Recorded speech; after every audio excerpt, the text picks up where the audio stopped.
People used to tell me that you were too selfish to be a great artist, and I used to defend you. They were absolutely right. All your best acting is behind you. You're back to being a hack. You gaslighted me. You're a fucking villain. You want to present yourself as a victim because it's a good legal strategy? Fine. But you and I both know you chose this life. You wanted it until you didn't. You used me so you could get out of LA. I didn't use you. You did, and then you blamed me for it. You always made me aware of what I was doing wrong, how I was falling short. Life with you was joyless. What, so then you had to go and fuck someone else? You shouldn't be upset that I fucked her. You should be upset that I had a laugh with her. Do you love her? No, but she didn't hate me. You hated me. You hated me. You fucked somebody we worked with. You stopped having sex with me in the last year. I never cheated on you. That was cheating on me. But there's so much I could have done. I was a director in my 20s who came from nothing and was suddenly on the cover of fucking Time Out New York.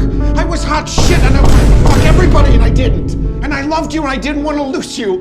But I'm in my 20s and I didn't want to lose that too and I kind of did. And you wanted so much, so fast. I didn't even want to get married. Fuck it! There's so much I didn't do.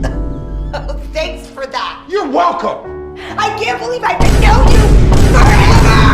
You're fucking insane. And you're fucking winning! Are you kidding me? I wanted to be married. I'd already lost. You didn't love me as much as I loved you. What does that have to do with LA?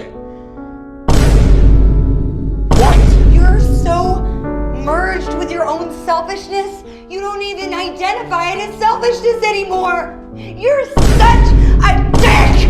Every day I wake up and I hope you're dead. Dead like if I can guarantee Henry would be okay, I'd hope you'd get an illness and then you can't buy a